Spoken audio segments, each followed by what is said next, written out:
അപ്പൊ വഞ്ചി നിറയെ പൂക്കൾ ഇനിയുണ്ട്. എന്തിനൊക്കെ എന്തിനാ നോക്കിയാൽ ഇത്ര നേരം ഇട്ടപ്പോ അമ്പോ ഇനി ഒരു ലെയർ കൂടി വരാനുണ്ട്. അപ്പൊ എന്തായാലും നമ്മുടെ കാളിട്ടുകൊണ്ടിരിക്കുമ്പോൾ തന്നെ നമ്മളത് ഈ ആകാശ കാഴ്ചയാണ് നമുക്ക് കിട്ടുന്ന ഒരു സന്തോഷം ഉണ്ട്. കാരണം നമ്മൾ പ്രതീക്ഷകളെ രസമായിട്ട് തന്നെ നമുക്കത് കിട്ടുന്നുണ്ട്. അവസാനത്തെ ലെയർ ആയിട്ടുള്ള ഔട്ടർ ലെയർ നമ്മളിത് പോളിഫോം വെച്ച് സെറ്റ് ചെയ്ത് നമ്മളിത് സ്റ്റിക്ക് വെച്ച് കുത്തി കൊടുക്കണ്ട. അപ്പൊ നമ്മുടെ ടൂത്ത് പിക്ക് വെച്ച് തന്നെയാണ് കുത്തി കൊടുക്കുന്നത്. അപ്പോൾ ഓരോ കോർണർ നമ്മൾ പിടിച്ചിട്ട് ആ കോർണറിലേക്കാണ് കുത്തി കൊടുക്കുന്നത്. അതിൻ്റെ ഷേപ്പ് നമുക്ക് മെയിൻറ്റെയിൻ ചെയ്യാൻ പറ്റിയില്ലെങ്കിൽ എല്ലാം കൊള്ളാവും. അപ്പോൾ അവസാനത്തെ ലെയറിൽ നമ്മൾ പൂടുമ്പോഴാണ് ഏറ്റവും കെയർഫുൾ ആയിട്ട് നമ്മൾ ഇട്ട് കൊടുക്കുന്നത്, ഷേപ്പ് പോവാതിരിക്കാൻ വേണ്ടിയിട്ടാണ്. അതിൻ്റെ കൂട്ടത്തിൽ കറക്കിക്കൊണ്ടിരിക്കുകയാണ്.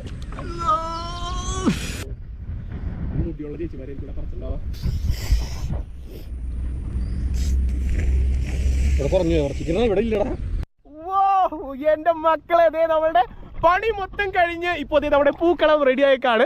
അപ്പോൾ നമ്മുടെ പൂക്കളം നോക്കി എന്ത് രസമായിട്ടാണ് വിരിഞ്ഞിങ്ങനെ നിൽക്കണേന്ന് നോക്കിയാൽ എൻ്റെ പൊന്നോ നല്ല രസമായിട്ടാണ് കാണാനായിട്ട്. നമുക്ക് തന്നെ കാണുമ്പോൾ ഭയങ്കര സന്തോഷം തോന്നുന്നുണ്ടേ.